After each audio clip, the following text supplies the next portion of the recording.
Peace and love, family. Welcome to another Truth to Power Talk with your sister, Dr. Maat.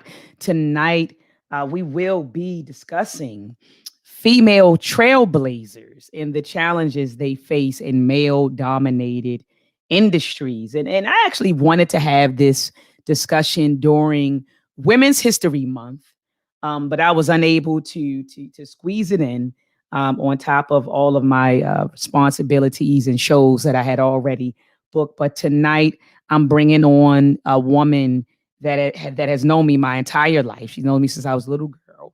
And she is, a woman who has succeeded in male dominated industries. And so we're going to talk about that tonight. And so family, before we get started, I thought that it was fitting to play this clip of our dear beloved ancestor, Malcolm X, who talked about women and how we should judge a society, okay, with women, with the involvement of women. So let's get to this clip. I thought it was and it's only a 1-minute clip.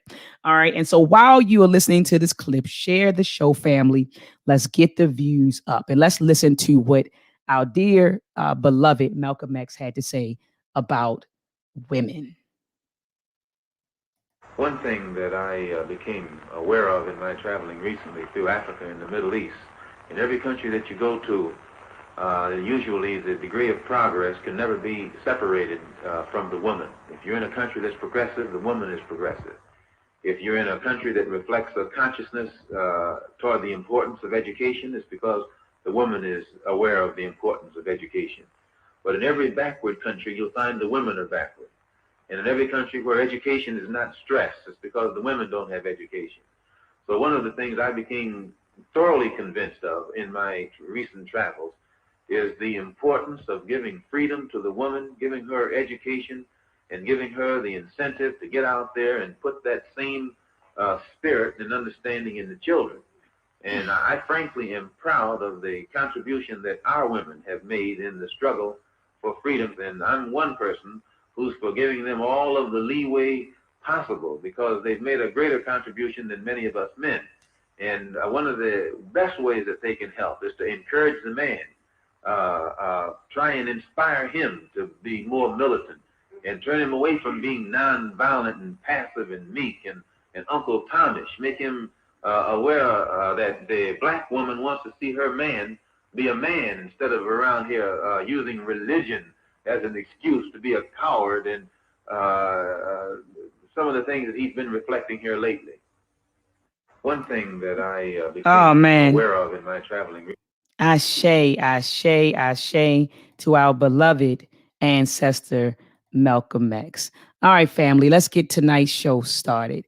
Peace and Black Power. Let's combat and fight back with maltracks. The war of the minds, they want control of the masses. And Common Core, they dumb us down in the classes. Without knowledge, we can't gain access. Build with the elders, take notes and write classes. We keep whining on the block, how it's gonna stop? Let's start supporting our own, make their supply drop. We buy stocks, then we buy blocks.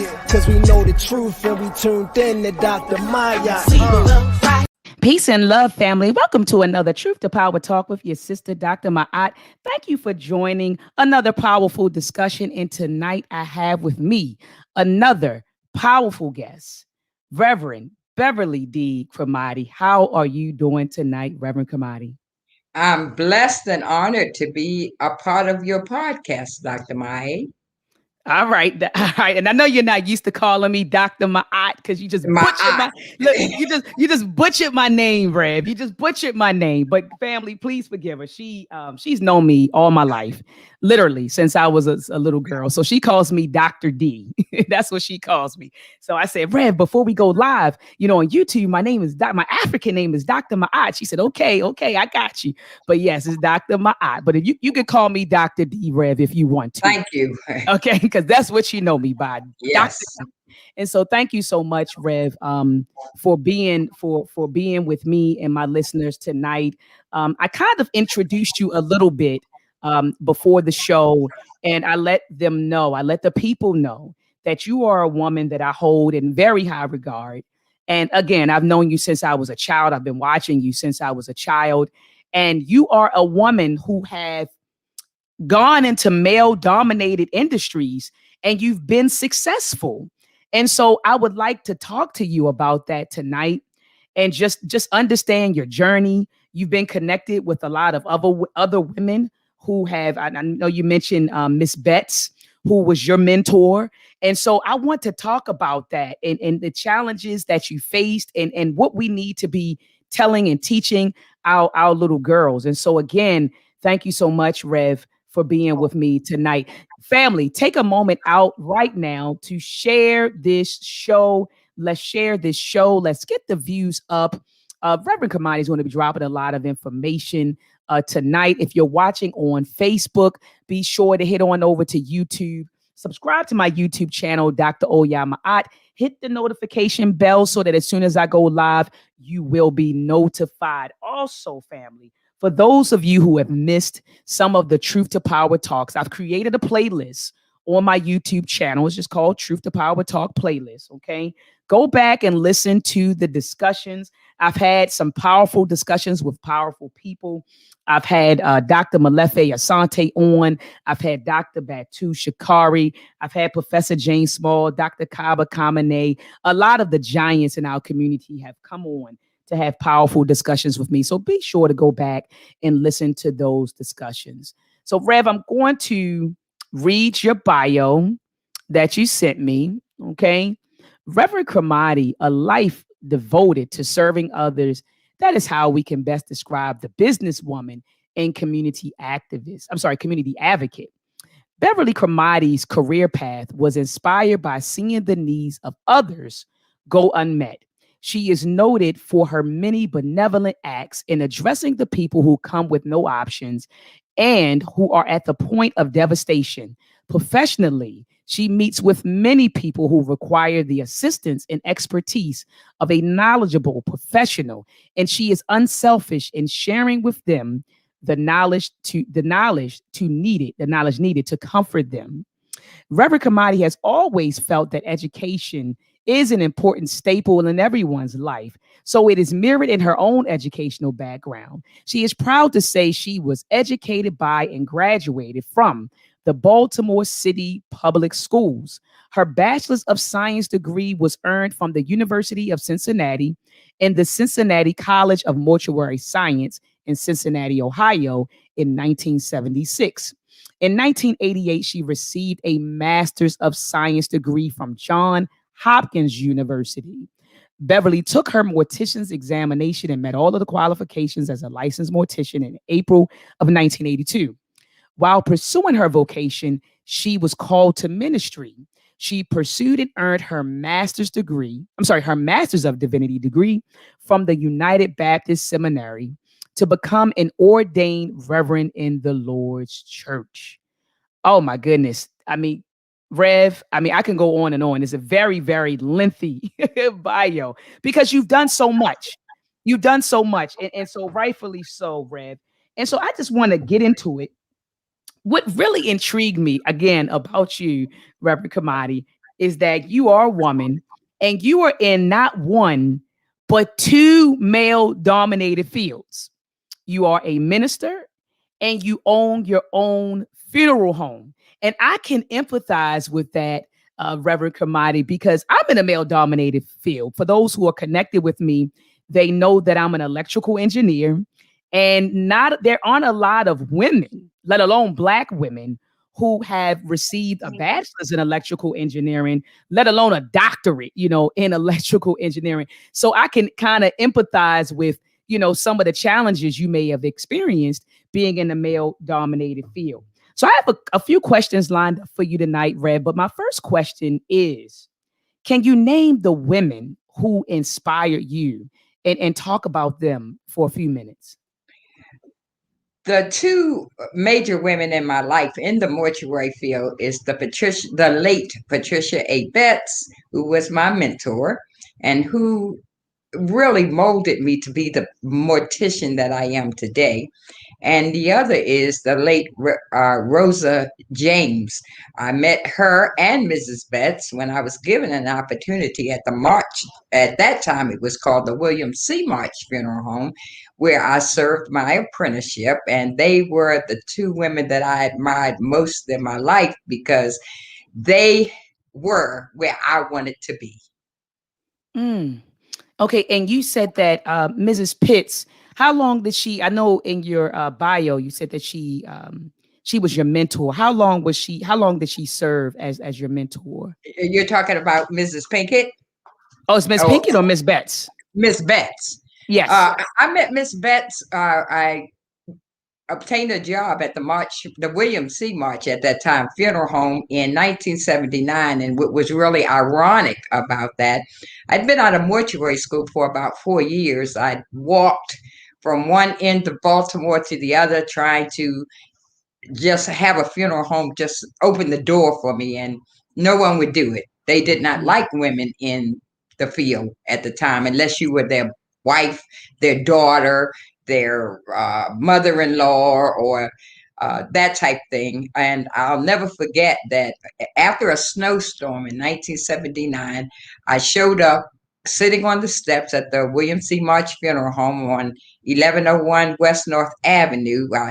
I was told that he got there at 6 o'clock in the morning. I'd send my resume there probably 100 times.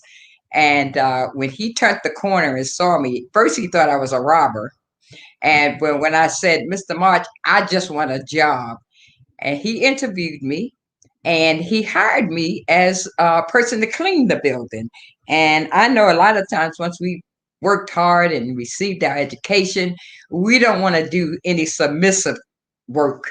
But I just wanted to get in the building. And I figured if I got in the building, the Lord would open a door for me to show my skills and to show that I was truly worthy of being an apprentice. And that's where I met Mrs. Betts.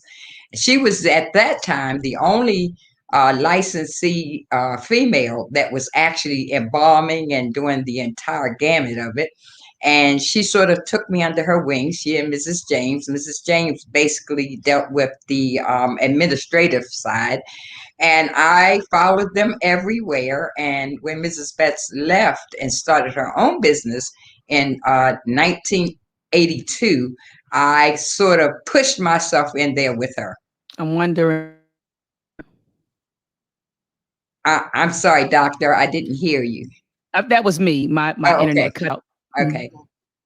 I didn't hear the question. Would you? Oh no, I was continue. You said when she started her Okay. own funeral home. What Yes, happened? yes.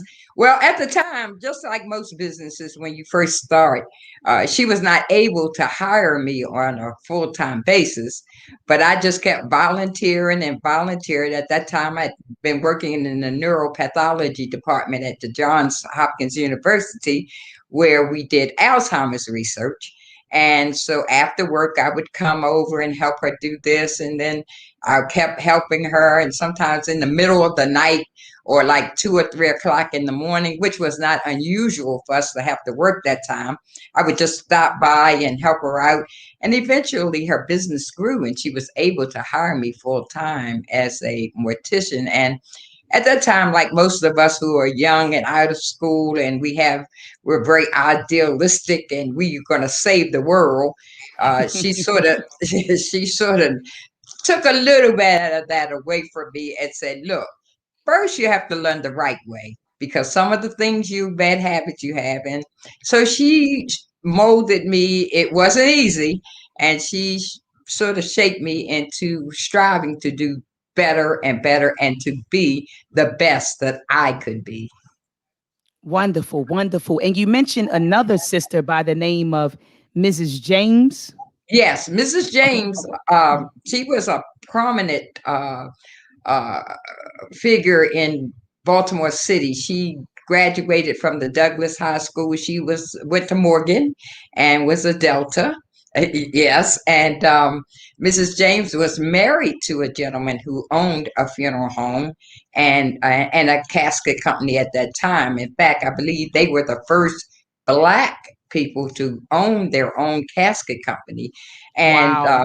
but time changed, and Mrs. James was a friend of Mrs. March. So when Mrs. James went through some trials and tribulations as we all do, and Mrs. March hired her, but she was more on the administrative side of everything. But she was the type of woman that had gone safari hunting in Africa, Dr. D. Uh, she had traveled all over the world. They were pretty prominent at that time, and they had some money. And she just did so many things. So the two of them just sort of took me under their wing. I was like 24 years old, 25 years old.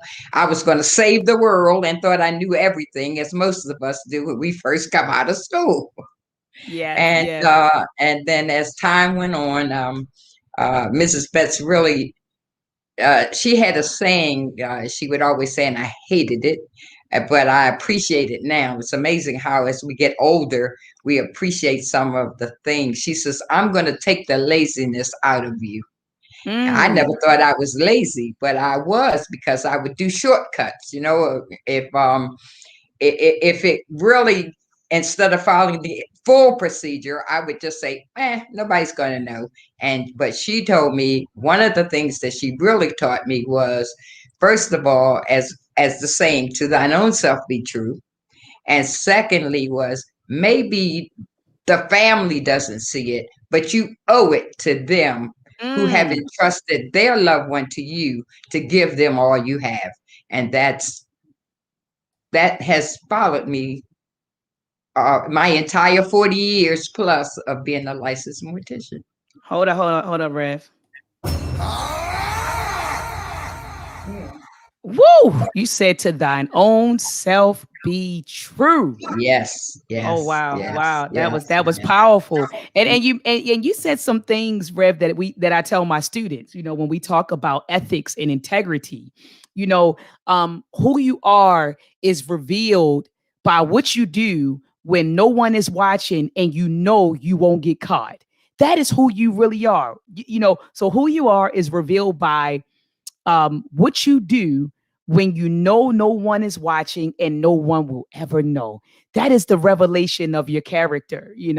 And so thank you so much for sharing with me, who inspired you. So my next question is this, Rev.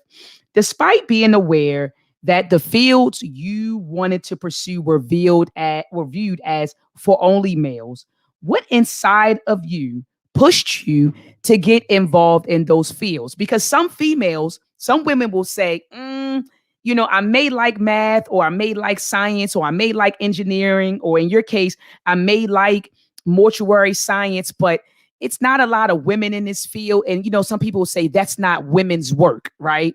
So what made you push through it and say, you know what, despite how these fields or these industries are viewed, I'm still going to go forward with them, no matter what the challenges are. So what inside of you pushed you to do that, Rev? Dr. D, I have often wondered that myself, because I have pursued a number of educational things before I chose mortuary science. If you ask my father, he would tell you it was millions of dollars worth of money he spent in school. One time I wanted to be a truck driver. I wanted to be in fact, when I first entered Morgan, my chosen field was going to be a business a business teacher. I loved business, and I was going to be a business teacher. And somewhere, and I really cannot tell you, I believe it was just the Lord's calling on my life, but I didn't realize it at that time, and that's probably why I ran and did so many other things. I even, most of the younger listeners won't remember this, but back in the day, the flight attendants were called stewardess. I even went to United Stewardess School, graduated, and never made my first flight because that calling to do something else just kept tugging at me. And the first time I went to a funeral home, to my knowledge, because the truth of the matter is I was afraid of deceased people up until I was probably about 21, 22, which is very strange for someone who's afraid to be in this field. But the first time I went to a funeral home and I begged the person to just let me look and peep in the embalming room, it was like I was hooked, and that was it. And that then I realized that, as a matter of fact, my entire family, when I graduated from the University of Cincinnati, no one could believe I was actually getting a degree in mortuary science. So everyone flew up from all over Philadelphia, Maryland, North Carolina, because they said, nah, this is not really happening, because this girl has been to too many schools. And they were excited. But I learned later that my maternal grandmother came from a line of morticians that I never knew in St. Mary's County. Yes, that they had her grandfather owned a funeral home in St. Mary's County. She always wanted to be a mortician, and of course, I did not find this out until after I became one. But at that time, it was not in vogue for women to even be in the business unless they were the secretary or the cleaner, or the wife of the mortician. And there are still, even to this day, a lot of men who do not believe that women ought to be in the embalming room. But I say we're the best embalmers, but they'll they will take issue with me on that one. But they say that even to this day, and then we're in 2021, there are some funeral homes that will not let women in the embalming room, licensed or unlicensed. Well, there's still male ministers who won't share their pulpit with females. Yes, there is. That's still a perception, and we're gonna get into to that. So, Rev, what were the challenges you faced in each field? And that's actually what I want to talk about next. What were the challenges you faced in each field? Because you are a minister and you are a mortician who owns her own funeral home here in Baltimore City. So you're in two male-dominated fields. So what were the challenges you faced in each of these fields being a woman? First of all, sexual harassment. That was number one. I hate to say it, but in both fields. A lot of men would be willing to give you a job if you would sleep with them. And that's the one thing I tell all women who aspire to be a mortician or who has been called to ministry: do not sleep your way anywhere, because you get old. And when you get old, there's another young person, and they will drop you, promise you the world, drop you, and go to the if you will, the latest model. And so that's one thing I try to emphasize to women coming up: please do not sleep with anyone. I don't care what they tell you, and don't be afraid to work. Yes, it's a field where you get dressed, you look cute, but the behind the scenes is not cute. And don't be afraid, and always use your head to try to figure out. One of the challenges I face in the mortuary field, well, even in the ministry, there are just some men who says God did not call women. I know God called me, because preaching was the last thing in the world I ever wanted to do. Who wants to be harassed and criticized? You don't go into something and say, hey, I'm waking up this morning, let me do something so someone can ridicule me. So I found that you must work hard, and you must think of ways to do things, because unfortunately, the men that you work with will try to sabotage you, or they'll say they're earning the same amount of money as I am for the same work. If they need to lift something, let them do it. So you need to use your head and figure out, okay, maybe my strength is not as good as theirs, but my head is better. So I'm going to figure out a way to do this by myself. And because of that, I can do most things pretty much by myself, or figure a way to do them by myself. Of course, if you have help, it's always wonderful. But in case you don't, you know how you can get the job done. Okay, so one challenge was sexual harassment. So what Yes. is another challenge you faced Yeah. being in both of these fields? Mhm. The other challenge was, like I said, they're not willing to help you. Okay, so no They're help. Mhm. yeah, no help. They're not willing to help you. And a lot of men in ministry, they take the Bible in its instead of the historicity of the word, they take it in just how it was written, and they believe women are to be silent in the church. They should not say anything. But unfortunately, the church is made up of the Christian church is made up of mostly women. So if I the was just getting women, ready to say that. I was getting yeah, ready to say that the women are the yes, heartbeat of the church. yes. If we were silent, uh, of course God could come up with something else. But if we were silent, what in the world? Where in the world would the church be? And so that's another thing that they won't let you in their pulpits, which I never understood because it's not their pulpit, it's the Lord's pulpit, Right, but right. they won't let you in their pulpits. They push you in the background. And that's one of the things I have to be eternally grateful to the late Reverend Dr. Samuel Ray of the Morning Star Baptist Church of Christ. He embraced those of us, including your mother, that were females in the ministry as equals. He called it, he would always say he was going to fully clothe us, meaning when we left there, if we decided to go, or if the Lord called us to open our own ministry, whatever, he had us where we would be fully dressed. We would know how to do every phase of ministry, from visiting the sick to burying the dead to going to city hall to petition, to get a petition for something or to get a grant. And he was just amazing. And he definitely, and by the way, I was the first female in the 100 at that time, 5-year history of the Morning Star Baptist Church of Christ to be ordained. Hold on, Rev. I gotta drop a bomb for you.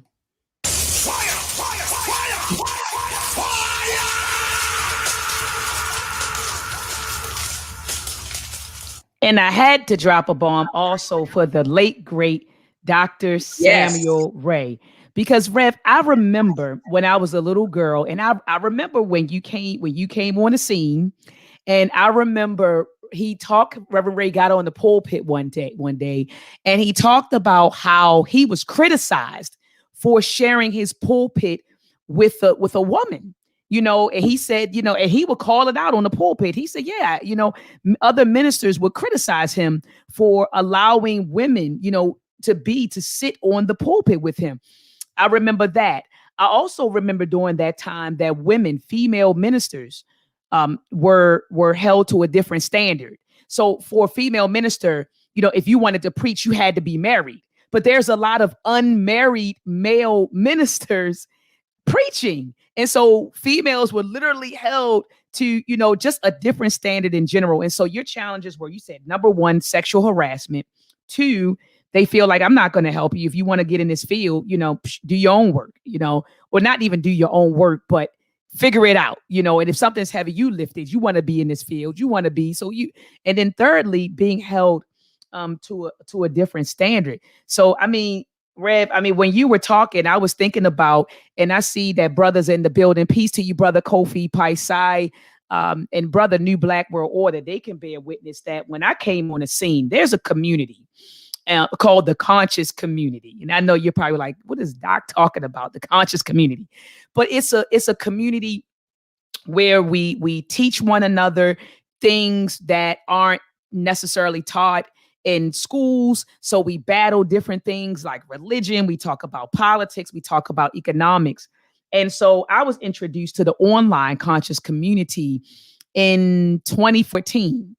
And so when I came on the scene, a lot of the speakers were males, Rev. And so when I came on the scene, I was criticized. Does she really have a PhD Is she really a doctor? I mean, I'm telling you, the brothers tore me down. Okay. Is she really a doctor? Does she really have a PhD? Then I was getting messages from brothers who were trying to get with me, sending me pictures, inappropriate pictures in my inbox. And then when I didn't entertain them, then there was a rumor, oh, she's a feminist. She hates men. She's a lesbian. She don't want, it was like they just threw me under the bus. So I can definitely empathize with what you're saying about, just being sexually harassed and brothers trying to sabotage what you're doing. And, because, you're in this field, and you're a woman. And so my next question is this. Do you feel that society is moving to a state of equality between men and women? So think about what you've seen in your lifetime and look at what's going on in the 21st century. Do you think that we're moving in that direction, Rev? What are your thoughts? We're getting better, but we've not gotten there yet. We still have a long ways to go. And I say that because in my profession now, a person can go to a male owned funeral home and things can be very inappropriate, not professional. The building can be falling down, but they still will go. And they still will think that that man in his suit is going to be far better than if they came to a female-owned place. It could be immaculate, but they see one little piece of paper on the floor that's probably you need an electron microscope to see it, and they'll say, see, I told you, they don't know what they're doing. And there could be just one little thing out of place on the decedent, and it would be again so small, and they say, see, had we gone to John, and I'm using that generically, it wouldn't have happened. But no, we went to Jane and look what we got. And so, but we're getting better, because I'm now been more accepted by my colleagues. I have some dear male friends who would do anything, that own their own business, but they will help or do anything I need. So we are getting better, but we haven't gotten there yet. I've had people even as late as last week that says to me, who does your embalming? And I say, I do my own embalming. Right. And they said, oh, no, you can't embalm because you're a woman. And I'm looking like, but that license says licensed mortician. It doesn't say licensed funeral director. And see, there are two licenses. You can just be a funeral director, or you can be fully, as Pastor Ray would have said, clothed, and be a mortician. Yeah, he considered when you were ordained, you were fully clothed. And so I'm looking, I says, well, that license says licensed mortician. Yeah, but you have somebody else, your husband does it. Well, unfortunately, my husband was never in the field and he is deceased. So, or they'll say, oh, you didn't do it. And that happened to me just about a week or two ago. So it's better, but it's not there yet. I have to be I'll take that back. I have to be 4 times as good as a male colleague. Even in the 21st century. And Rev, I just wanna, I really wanna roll behind my library. I'm sitting here thinking about Theophile Obanga, not philosophies, not African philosophy. It's a book that Theophile Obanga produced. Hold on, Rev. Hold on, because I think it's very fitting, but I can't find it. I can't find it. But it was a book that Theophile Obanga had produced, and someone in the chat could help me out. Maybe brother Kofi could help me out. But he talked about how our ancestors viewed the gender relationships. He spent one chapter talking about gender relationships in Kemet, in ancient Kemet. And the Kemet is the original name for Egypt. And ancient Egypt. And so, Rev, this is not a mindset of us, because when you study our African history and culture and you go back in time, there was equality, there was ma'at between the genders. And he talks about that. But see, we've been under European domination for so long that we have literally adopted their mindset. We literally think and behave like them.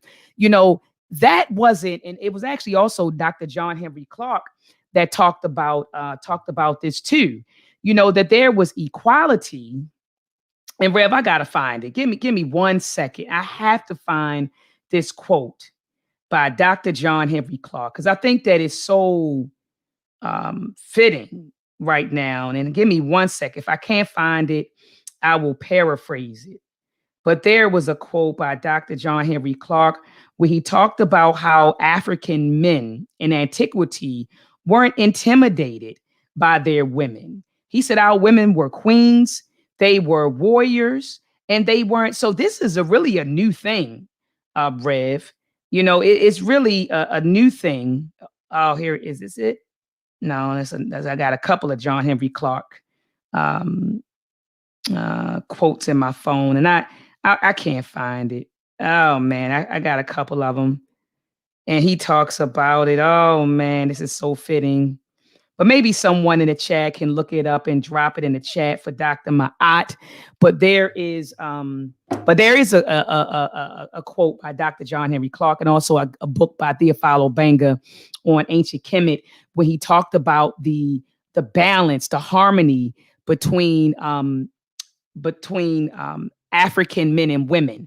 But it's the European man who sought to oppress his woman. And so again, we're here. We're educated by them. We're looking at the media, and that dynamic, that gender war stuff, that's not us. That's not African. That's really Euro behavior. But since we've been under their domination for over 400 years, we've adopted their mindset and their behavior. Now that's what we're doing with one another. It's like this gender war you see between Black men and Black women, and that's not us. So anyway, Rev, my last question to you is this. What advice do you have for females who want to participate in male-dominated industries? What are your advice to young girls, young women who want to enter male-dominated fields? Don't quit. If that's your dream, if that's what God has ordained you to do, maybe not even ordained, but if that's what He has instructed you or has shown you that this is what you're going to do, don't quit. There have been a million times plus that I just wanted to throw in the towel, but because I wanted it so badly, I would not quit. And then I had people, like I have a dear friend, Cynthia Galmore, who owns her own funeral service also, that would always tell me, she was I've been licensed longer than her, but she's been pursuing it longer than me, who would always tell me, don't quit.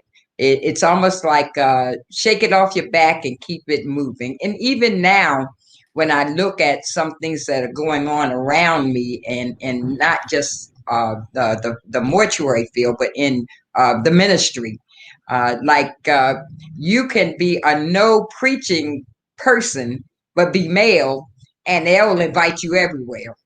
You can be a well-educated, have your theology and your hermeneutics and your everything right on point, but you may not get invited because they don't think you're qualified. Now, I don't care how many doctorates and you know that, or how much education you have, but don't quit. Don't give up, because that's what they want you to do. Whatever. I'm reminded of a song about, I believe it was Shouting John and his mule, and they tried to bury the mule because they didn't want Shouting John, or who whatever he was. I can't recall that right now, but they didn't want him to shout, so they sort of threw him and the mule out. And then one day they looked up and there was the mule, and they said, what happened? We threw dirt on that mule. We just kept throwing the dirt. And the essence of the story was every time they threw the dirt, the mule would pack it under his feet. And as he packed it under his feet, he would rise higher and higher and higher and higher till the mule got out of the hole. And that's my advice to anyone. Whenever you are in an oppressed situation or a situation where people say, in fact, you can't do it, be your dirt to pack under your feet to take you higher and higher and higher.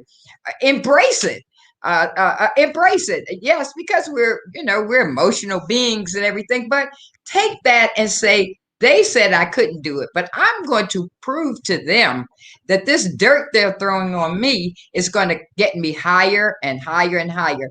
And we often say in the ministry that make your enemies your footstool. But I think sometimes we don't realize that what a footstool does, and I heard the Reverend Thomas say this one time, what we don't realize is a footstool makes us higher.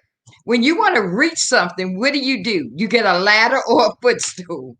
So let that enemy be your footstool that will take you higher and higher and higher. And don't give up. I mean, I know that's very cliche, but don't give up. If you want to do it, I believe someone had the quote, if you can dream it, you can do it. And if that's what you want to do, and I'm a testimony, if I listen to people and if I've let the adversities of life and that type of thing hold me down, we would not be sitting here today as a licensed mortician and or an ordained minister, because right. I would have crawled under a rock. I would probably be doing something else, but it would not be these two things. And I sometimes wonder, why did God ordain or allow me to be in such an oppressive? I never thought about it, Dr. D, until you mentioned it. But I should have known it. Yeah, I would have known it would be you, because at age 10, you were questioning me as to how did we really know the Bible was real, and coming up with reasons why there could have been another way. But so I should have known it would be you who would come up with that. You've been intelligent. I think you were born with a PhD. But anyway, I wouldn't be here if I would have let people, and if I would let circumstances, and if I can't even tell you to this day how I'm still being oppressed. I'm still being thought of as not worthy. But I thank God for what he has put in me, that if I can dream it, I can be it. And I was talking to my best friend the other day, and we were just rehashing the number of things I have been through that I should have been really not even, I shouldn't even been a thought. The people that have plotted against me, the people that have scandalized my name, the people who have said I did this and that, just like you went through, I was sitting over here, Rev, like shaking my head, like you said, it's your own people, your own brothers, trying to, to sabotage what you're doing. And you're like, look, and Rev, the sad part, I've been watching you over the years. You hire so many Black males in Baltimore City, and you give them a shot at this. You've hired Black males that no one would want to give a chance to. Amen.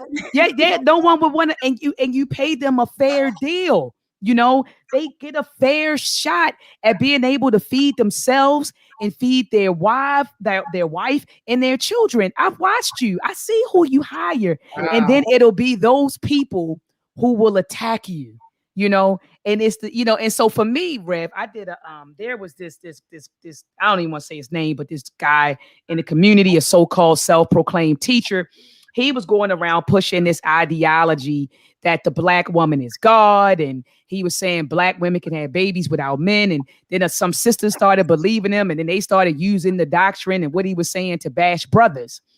I did a presentation called is a question, is the Black woman God? And I got on there and I talked about how, we're complements. We complement one another. There's not one without. I mean, I went in, Rev. You know who attacked me after I did the lecture? So I'm defending and going against this ideology. I got attacked by, I got attacked by the brothers. Okay. It was the brothers who attacked me. So I'm on the stage, Rev, defending brothers and the brothers, and I'm trying to tear down this ideology that's being pushed. And I got attacked by the brothers. I had wore, I'll never forget, I wore like a pair of black cargos and cargo pants, and I wore like a black shirt with Assata Shakur. It was Assata Shakur, Angela Davis, and some other females from like the Black Panther Party. So I was dressed like a Panther woman, feeling like I'm getting ready to go to war. And when I say they clown me, Rev, they clown me. So I can understand, I can empathize with, like you said, just being out there and working in this field and people attacking you, the brothers attacking you, people slandering your name. They're trying to get dirt on you so they can expose you and stop your business and all of that. And a lot of it is the brothers. But like you said, I mean, if you look at all of our movements, Reverend Cromatie, all of our movements were successful because of women. I mean, Martin Luther King said that there were more women in the civil rights marches than males. Marcus Garvey said, I wish I had more brothers, more men who had the heart of women. This is what our leaders have been saying. So, there would be no Black Panther Party. Yes, we saw Bobby Seale and Huey P. Newton, but what about all of those sisters who were running the breakfast programs, who were out there with their guns and training and recruiting and organizing? The Black women are the heart, Rev, of the nation. We're the heart of the family, and it's just sad that, that we're in a situation where, you have women being, oppressed, as you will, or violated by the very same people that they birth, that we birth, and that we love and support. It's very, very, it's very, very sad. And before we close out, Rev, I want to read the quote. I actually found it by Dr. John Clark. I found it, Rev. And let me see if I can share my screen. See if I could share it, and we'll close out. This is Dr. John Henry Clark, and I still have Brother Sean P's so here it is. Let's look at this. So this is what Dr. John Henry Clark said. He said, in Africa, the woman's place, and that's in quotes, in Africa, the woman's place was not only with her family. She often ruled nations with unquestionable authority. Many African women were great militarists and on occasion led their armies in battle.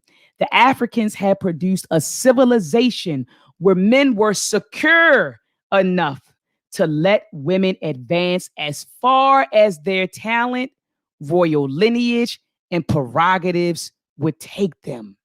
And so, Rev, that's what I mean when I say things like, this isn't us, this isn't our behavior, this isn't our mindset, this mindset that we have and this rift that we have between races is a direct result of, us taking on a European mindset. So anyway, Rev, I do want to drop a bomb for you.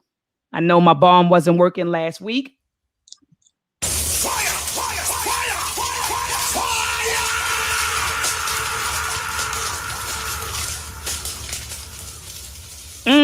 Thank you so much, Rev, for coming on tonight. Rev, can you please tell people where to find you and how they can contact you? Well, currently, and I'm going to try this, Dr. D, dr.maat. Did I get it right? Yeah, you got it right. All right. I'm not going out like that. The Lord has blessed me to move to a new location. I was on Edmondson and Ashburton, but as of last year, we moved to 119 through 121 South Stricker Street.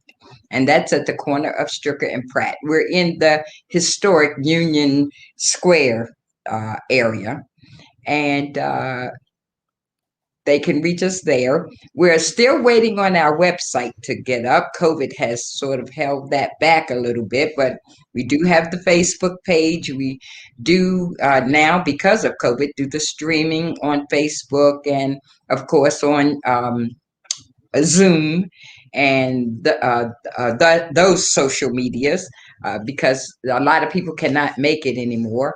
But that's where we are right now, and we're just happy. We're still working. We're a work in progress as far as the building. You know, anytime you get something new, you need to get it to your taste. And so we're still working on some areas, but I'm excited. But I'm more excited, Dr. Maat, to be on your show. And I thank you for asking me.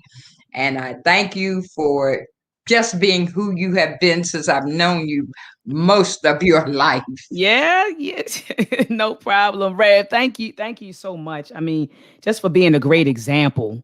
Just being a great example. And you said never give up, don't quit. That was your advice. And just watching people like you, watching people like my mother, my auntie, women in the field of engineering, Dr. Michelle Cornegay, watching women like you all persevere in spite of your challenges, it's just motivating and beyond inspiring for me.